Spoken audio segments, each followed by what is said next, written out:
So Apple has made efforts, as many large tech companies have in recent years, to shine a light on its efforts in workplace diversity, but a collection of leaked emails seems to paint a picture of a, quote, toxic work environment for some of its staff. Joining us to talk about this is Melanie Aaron-Kranz from Mike. How's it going, Melanie? Hi, thank you for having me. Absolutely. It's great to get you here. So first of all, you were sent a bunch of internal Apple emails that support the piece that you wrote. Explain what led to you receiving that stockpile of information. How did that come about? Sure. So Mike obtained over 50 pages of emails from both current and former Apple employees. And within those emails, they were people kind of airing their grievances. We saw examples of workplace harassment, discrimination, and hostile work environments. And so we received those recently, and that's kind of what my story kind of paints a picture of what was illustrated within these emails. So on Friday, last Friday, you published an article about Apple's lack of diversity in their event that they just did announcing the iPhone. And then someone from Apple emailed you, and they started out with the phrase "off the record," and then proceeded to lay out a whole bunch of stuff.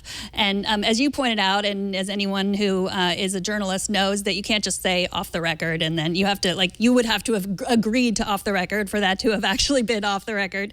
But do you think that is what led to you receiving these emails?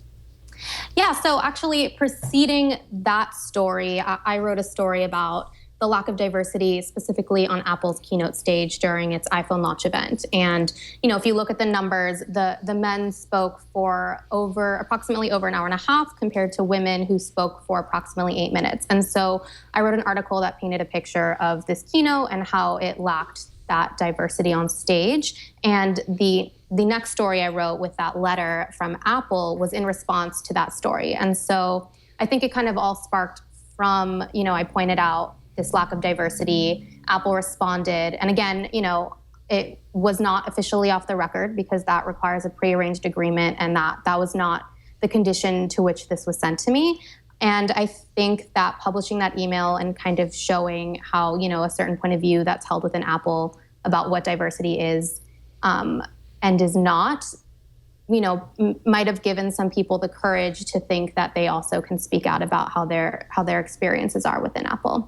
Sure. So you, in your piece, you detail a lot of kind of the scenarios, the stories, that are shared within these emails. Sounds like some of them are represent kind of severe discomfort in certain ways, but some of the scenarios actually paint kind of insecurity during late nights. Can you tell us a little bit about that? Sure. So in one of the emails that was from a former Apple employee, and one of the situations she highlighted that made her uncomfortable was that she was working a late night shift, and she said in this late night shift she was one of the only females working in isolation. She said the nearest person to her was like 6 rows down, and that it was so quiet that these motion sensitive lights would go off. So she felt like she was working in isolation and darkness and as the only woman, and she didn't feel safe. And so she brought these concerns to Apple, and she requested at the very least that she be moved to the closest person that's working that shift with her so that she wasn't working in such isolation. Apple denied that request, and she was fed up and resorted to quitting. Hmm. And then also, it's easy to kind of get into these these stories and focus just on, let's say, the women, the representation of women. But inside the emails, you also have kind of examples of men in a similar situation, feeling like they were harassed. Can you tell us a little bit about that? Sure. So while the emails are predominantly women, there is an instance where a man also felt like he was working in a hostile work environment. He cited harassment as an issue.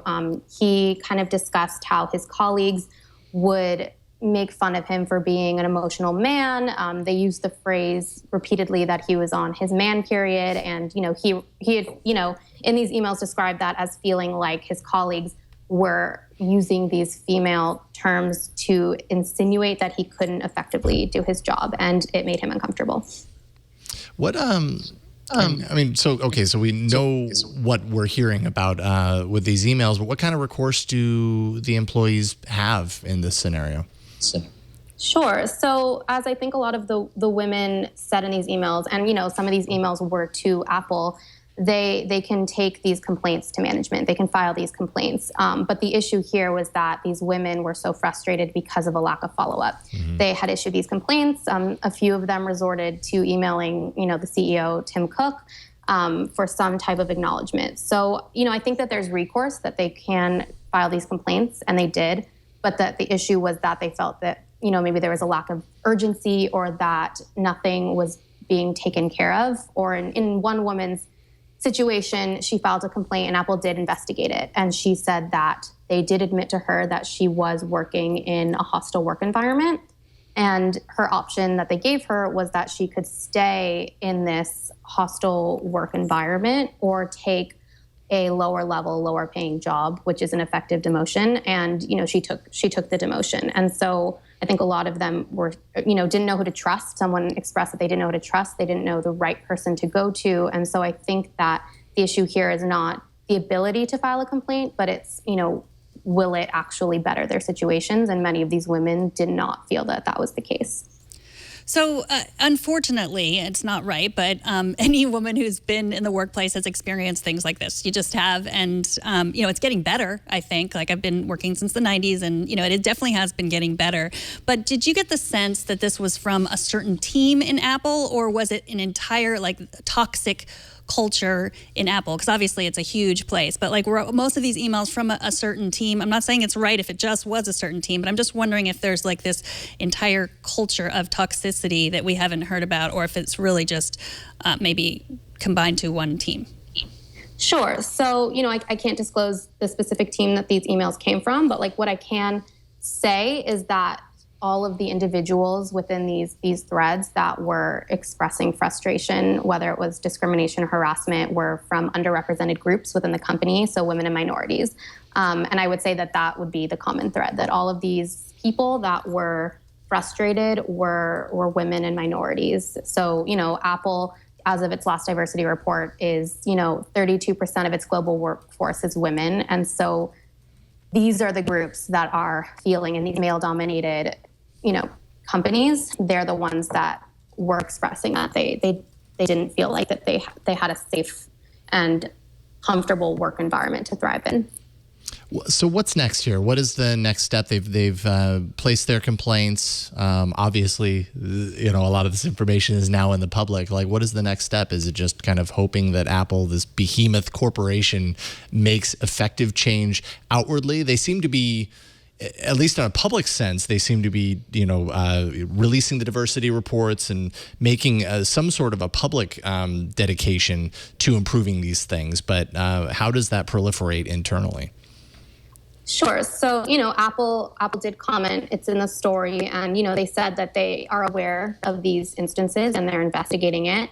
As far as what happens next, what their course of action is, I can't tell you that. I don't know that. However, I think that, yes, Apple has been very public about its commitment to, hire more underrepresented groups. And I think that that's great. And I think that they've done a great job. They have shown that they are aware of their diversity issue as, and it's not exclusive to Apple. This is a Silicon Valley-wide issue. But it's not, as we're seeing in these emails, these are people that are in the door. They work there. They worked there. So it's not an issue of just, okay, you can hire as many women as you want, but once they get in, if they feel that they're in a hostile work environment, that's not conducive to succeeding or to thriving. And so I think that, yes, continue to focus on creating a more diverse workforce, but also focus on making sure that this workforce that exists is in place so that they can come in and feel that they're comfortable and safe to thrive and succeed. Yeah, that's it right there. Absolutely. Thank you so much for joining us, Melanie. Melanie Aaron-Kranz from Mic.com. Where can people follow you online? Thank you. I'm on Twitter. I think it's right there.